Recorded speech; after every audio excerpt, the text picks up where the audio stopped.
Assalamualaikum, salam hormat anda bersama saya Haris Ashraf Hasnan bersama rakan penyampai Nina Rozman. Dan sudah tentu menjelang Malaysia memilih banyak perkara-perkara yang terus menjadi fokus tumpuan dan tidak asing lagi kalau kita bercakap berkenaan dengan PRU 15 ini, kita nak bercakap berkenaan dengan literasi politik dalam kalangan belia. Kerana kali ini kita akan menyaksikan jumlah yang besar sekitar dalam 36% Nina pengundi muda ya yang akan menunaikan tanggungjawab mereka di peringkat parlimen. Sebelum ini kita lihat di Pilihan Raya Negeri Johor, tapi kali ini 18 tahun ke atas akan mula menunaikan tanggungjawab mereka di peringkat persekutuan, memilih pemimpin-pemimpin di peringkat parlimen. Tetapi sejauh mana literasi politik dalam kalangan mereka? Jadi bukan kami berdua, kami bersama dengan Profesor Madya Dr. Muhammad Murshid Arshad yang merupakan pensyarah pembangunan belia Fakulti Pengajian Pendidikan UPM dan juga di Unit Literasi dan Advokasi Politik IPSAS UPM. Doktor, terima kasih sudi bersama dalam program Menjelang Malaysia Memilih ini. Pertama sekali, bagaimana kita nak memahamilah asasnya dahulu, akarnya berkenaan dengan literasi politik dalam kalangan belia ini, terutama 18 tahun ke atas, Doktor? Okey, terima kasih saudara Syahari dan juga Tawari. Alhamdulillah, terima kasih kepada Astro awal ini. Pada saya, satu soalan yang baik, bagaimana kita nak melihat konteks untuk kita menyalahkan literasi politik dalam kalangan belia. Kerana kita nampak bahawa ini merupakan satu asas, merupakan satu indikator untuk meletakkan suara belia di atas sebenarnya. Kerana sebelum ini, apabila kita membicarakan tentang suara belia, perlu didengari oleh mana-mana pihak, mungkin ramai menganggap bahawa suara belia tidak penting. Tetapi dengan adanya undi 18 ini, dengan pertambahan hampir 1.2 juta pengundi baru yang berusia di antara 18 hingga 20 tahun ini, saya tidak langsung akan membolehkan suara belia diangkat dan mana-mana parti politik yang ingin menjadi kerajaan perlu untuk mendengar suara belia. Dan mana-mana kerajaan yang telah dibentuk nanti untuk menjadikan kerajaan tersebut kerajaan yang mendengar, kerajaan yang sustain, dia juga perlu terus untuk mengangkat dan mendengar suara belia ini. Jadi ini merupakan satu perubahan naratif baru dalam bentuk politik, ya, saudara Ashraf.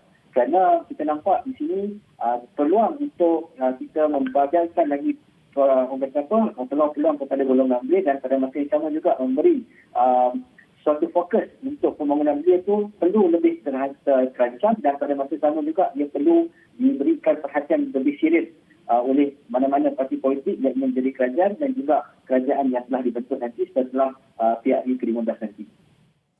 Jadi Doktor, ruang sudah dibuka untuk berusia 18 tahun ke atas untuk mengundi. Jadi bagaimana untuk kita imbangi antara pelaksanaan dengan yang peka terhadap taraf usia dan juga infrastruktur literasi politik dengan secukupnya?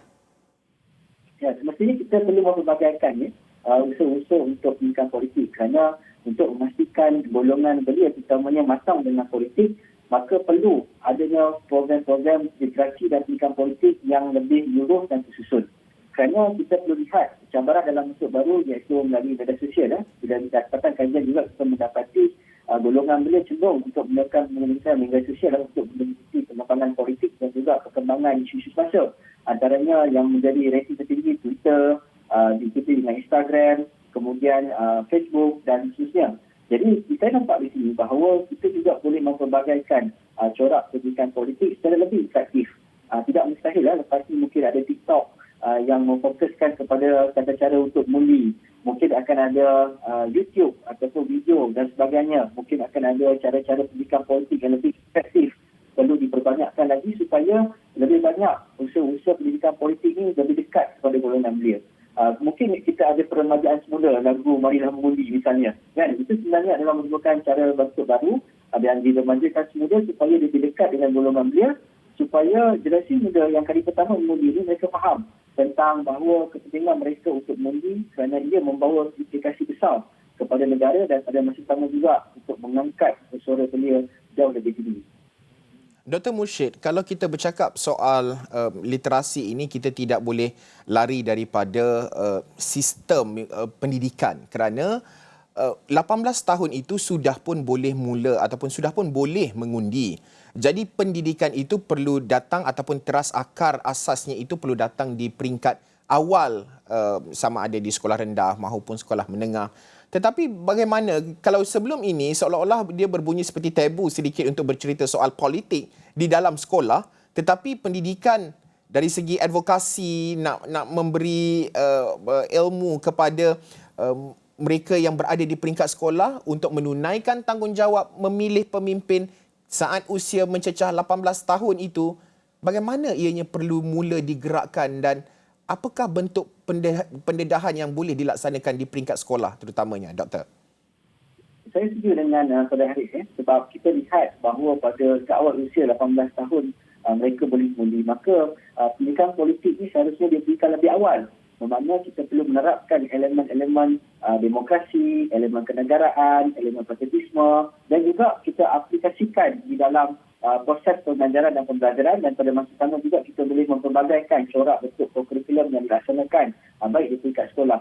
Kerana saya tertarik pada hari ini kita nampaki berdasarkan daripada data iaitu kita lihat daripada Indeks Budaya Malaysia yang dikeluarkan oleh Institut Pendidikan Pembangunan Budaya Malaysia. Berdasarkan daripada data kita juga dapati bahawa daripada tahun 2015 hingga tahun 2020 terdapat 12 domain yang diukur, dan salah satu domain adalah domain sosialisasi politik yang merupakan domain yang paling terendah, dan skor yang terakhir untuk domain berkenaan didapati bahawa sangat tidak memuaskan. Jadi bila kita lihat untuk tahun 2021, konteks tersebut dilihat dalam konteks yang lebih luas, bagaimana proses sosialisasi politik itu dilihat dalam bentuk kesedaran mereka kepada demokrasi. Kita perlu akui Saudara Haris iaitu dapatan menunjukkan bahawa golongan beliau di antara 15 hingga 30 tahun ini, terutamanya pemahaman mereka tentang politik ini masih lagi sederhana. Dan kita lihat kenapa dia sederhana.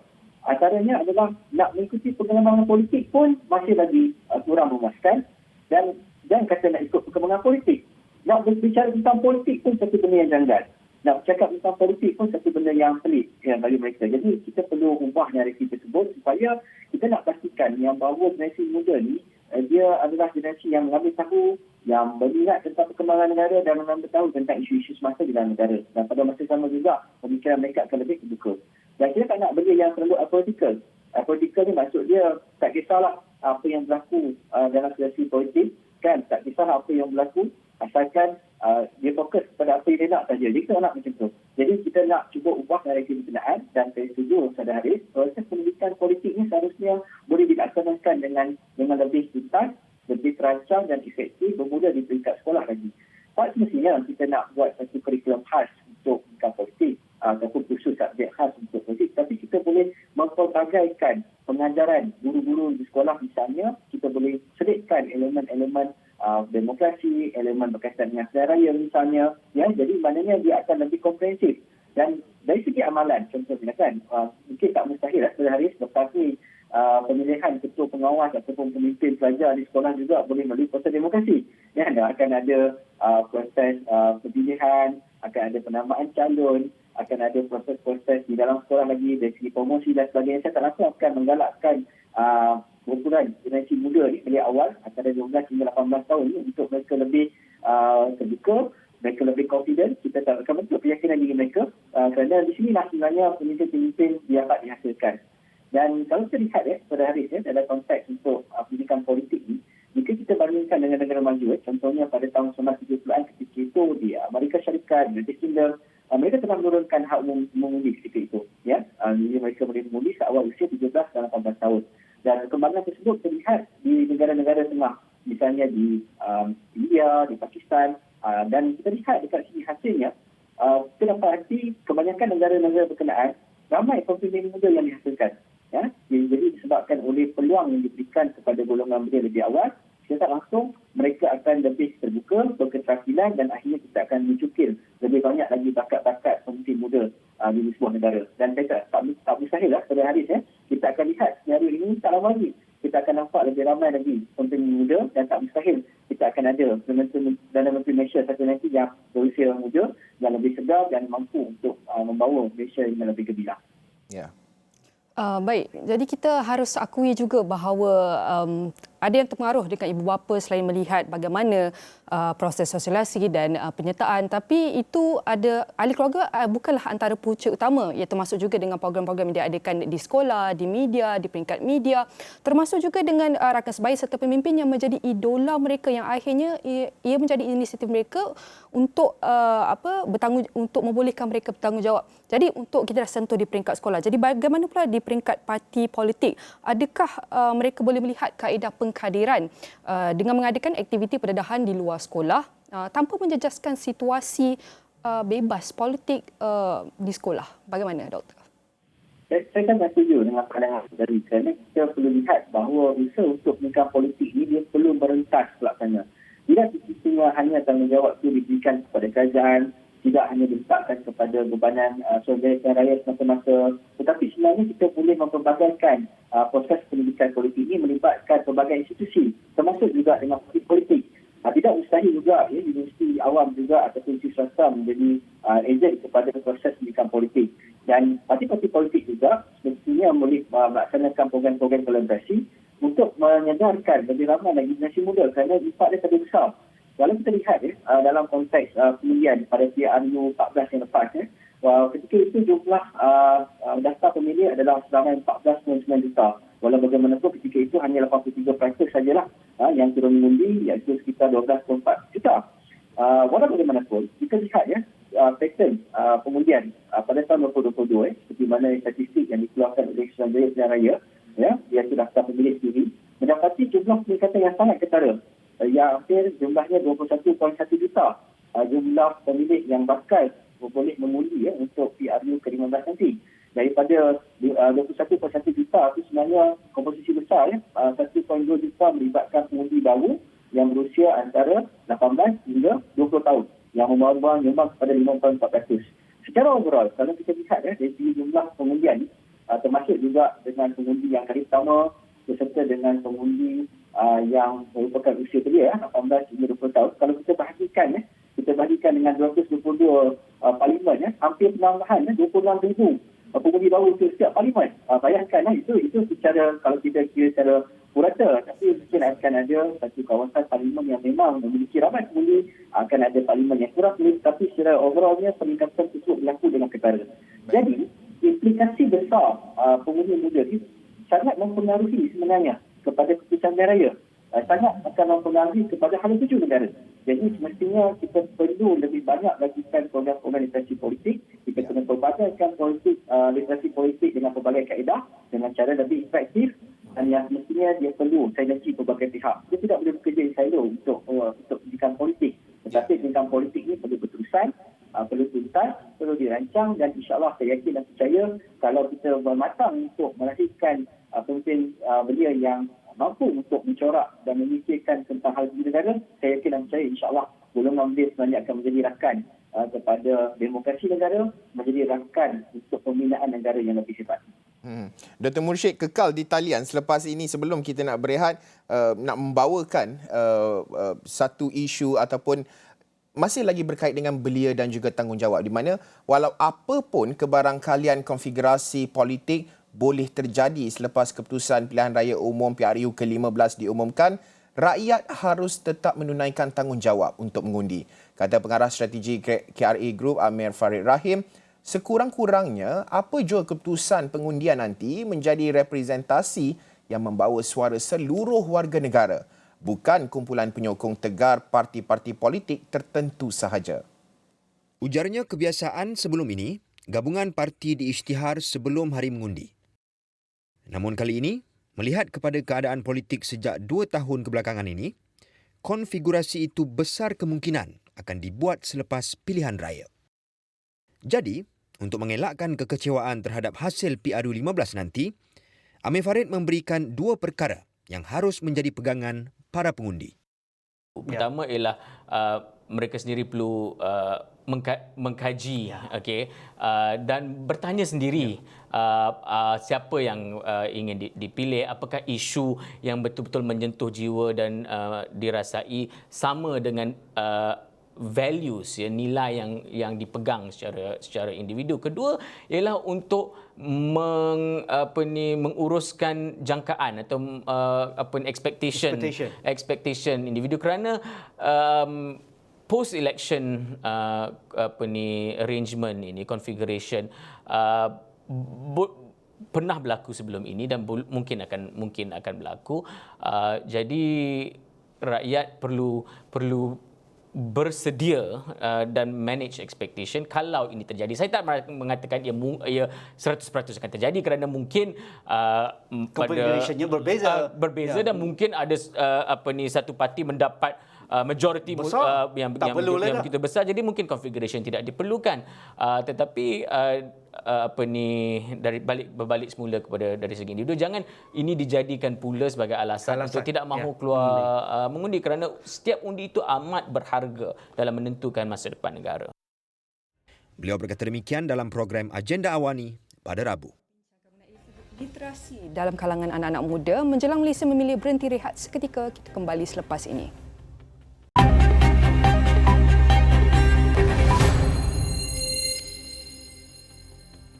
Bertemu kembali dalam menjelang Malaysia memilih. Kita masih lagi membincangkan isu berkenaan dengan landasan PRU15 ini menjadi landasan kepada usaha untuk meningkatkan literasi politik dalam kalangan belia. Dan sudah tentu masih lagi berada bersama dengan kami adalah Profesor Madya Dr. Muhammad Mursyid Arsyad. Doktor, kajian sebelum ini ada menunjukkan bahawa individu ataupun belia yang berada di kawasan bandar yang pulang ke kampung halaman sedikit sebanyak mempengaruhi corak ataupun pola pengundian ibu bapa ataupun ahli keluarga mereka yang tinggal di luar bandar, di suburban dan sebagainya. Itu faktanya.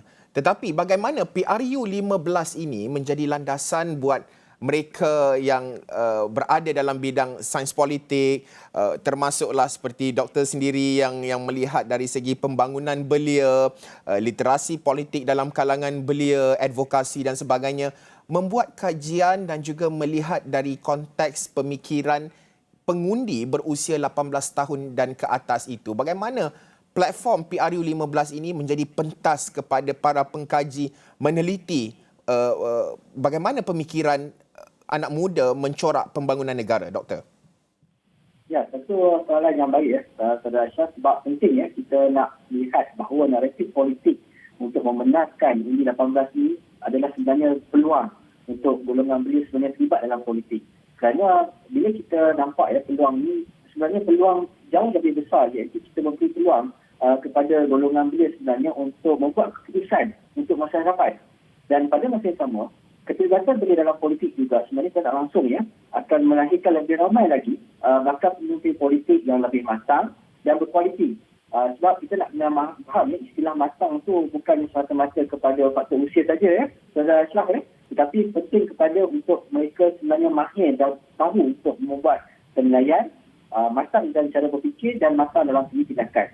Dan kita lihat kita dalam konteks ni ya, lebih ramailah sebenarnya bila kita peluang diberikan, semakin ramai golongan belia boleh terlibat, dan kita percaya bahawa apabila peluang ini diberikan, bermakna lagi cepatlah ruang dan peluang untuk memilih dan buat keputusan ini diberikan kepada generasi muda, maka semakin cepatlah kesediaan golongan belia ini untuk menggalas tanggungjawab mereka sebagai pemimpin.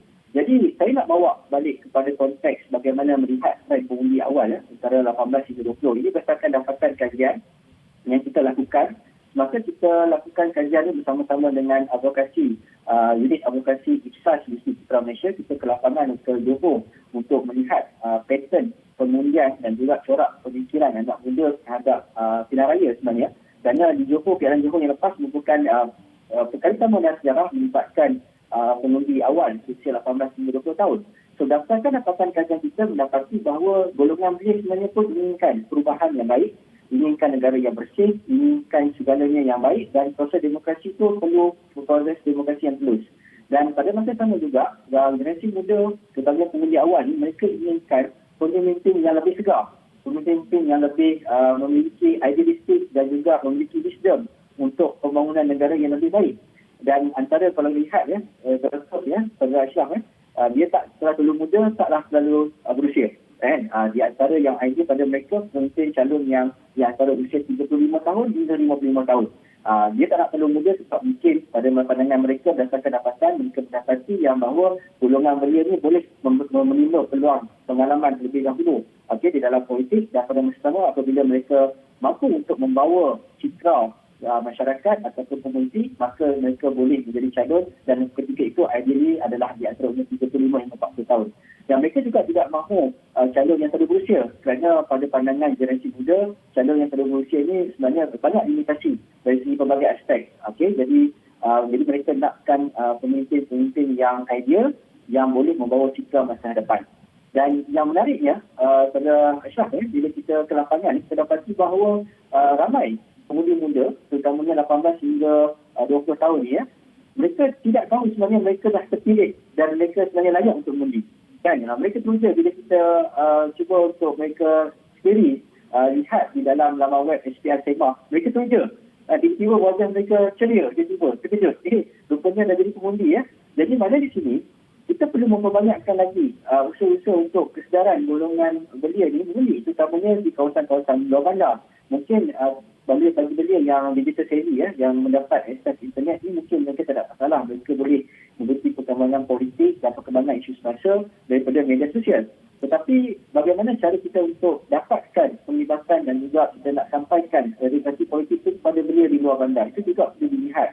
Dan pada masa sama juga peranan media, terutamanya saya ucapkan tahniah kepada Isra Wali, merupakan media yang sangat sakna dengan isu semasa. Kerana kita perlu memperbanyakkan lagi ruang-ruang untuk kita dapat kesebarkan maklumat tentang pengundian itu sendiri.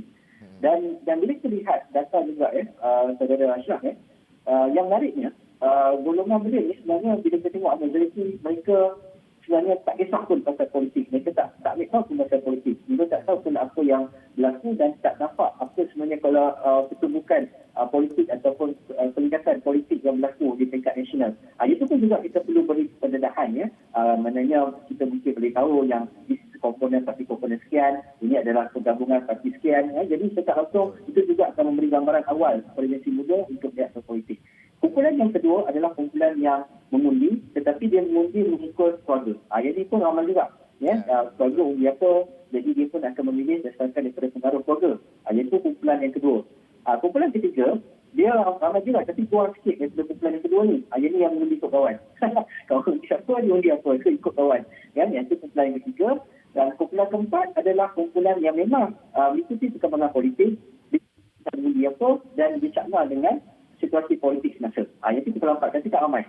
Dan akhir sekali adalah kumpulan kelima yang memang terlibat secara aktif dalam politik. Dia bukan sahaja ambil tahu, tapi memang terlibat aktif dalam politik. Dia memang bersama-sama dengan parti politik dan mereka berjuang dengan parti politik. Jadi itu tak ramai. Yang paling ramai adalah kelompok belia yang perlu diberi pendedahan lebih banyak lagi tentang politik. Jadi insya-Allah mungkin kita boleh laksanakan secara lebih efektif.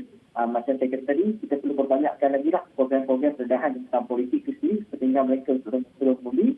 Mereka perlu didedahkan dengan proses-proses pemilihan pilihan raya, bagaimana cara nak membangun undi, tata cara dan sebagainya perlu diperbanyakkan, dan juga perlu diberi pendedahan tentang gabungan-gabungan parti politik yang ada di tingkat nasional. Saya tak langsung mereka faham tentang parti apa yang tani dan sebagainya. Cuma antara antipati daripada dapatan kajian, sebenarnya golongan generasi muda ni juga melihat kepada kompetensi calon itu juga. Jadi kita boleh katakan yang golongan muda ni hanya tengok kepada parti politik. Letaklah siapa saja kan, dia akan mengundi parti. Tetapi ada pandangan generasi muda pada hari ini dia nak melihat kepada calon itu sendiri. Kewibawaan calon itu sendiri dan juga kompetensi calon itu sendiri. Jadi bermakna di sini untuk kita lihat satu narasi politik yang lebih terbuka, maka kita perlu mencari wakil rakyat yang memang calon-calon bakal wakil rakyat yang boleh bekerja untuk masyarakat dan pada masa sama juga boleh mendengar suara generasi muda. Itu dapatan kajian yang kita politik. Baik, berbakikan 3 minit lagi. Kita tahu seperti yang Prof cakap tadi, kita harus melihat kepada calon. Ini lebih-lebih lagi kita dapat lihat perkara ini lebih jelas apabila perubahan kerajaan, lompat parti ini membuatkan anak-anak muda berasa bahawa mereka hilang mandat dan hilang kepercayaan kepada rakyat. Jadi sekaligus mereka lebih melihat kepada seperti yang Prof cakap tadi, melihat kepada individu, individu yang lebih memahami masalah lokaliti, yang mampu beri sumbangan, dan itu sahaja sudah cukup untuk mereka menilai dan untuk membuat pilihan semasa untuk mengundi. Jadi adakah anak-anak muda ni hanya wajar ke mengikut emosi ataupun mereka wajar untuk lihat kedua-duanya sekali, melihat calon itu sendiri dan melihat juga dengan parti itu sendiri. Bagaimana untuk kita lihat dan imbangi antara kedua-duanya sekali, Prof? Jadi sebenarnya ini merupakan satu perkara yang dilihat oleh mana-mana pengundi, termasuk juga dengan pengundi muda.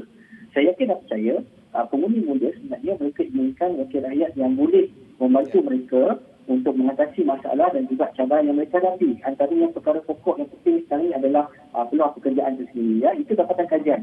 Ingatkan pemimpin yang memang mendengari masalah mereka dan boleh untuk membantu kerajaan yang dibentuk nanti mampu untuk menyelesaikan masalah peluang pekerjaan itu sendiri. Ya. Yang kedua adalah untuk menyediakan gaji lebih setimpal. Kerana generasi muda, mereka ini kebanyakannya mereka lepaskan pengajian tinggi. Mereka daripada bidang teknikal, berkemahiran dan sebagainya. Ya, jadi mereka inginkan pekerjaan yang setimpal dengan keperluan mereka dan semestinya isu perumahan, terutamanya kepada young family, ya, kepada keluarga muda yang baru mendirikan rumah tangga, mereka inginkan rumah. Ya.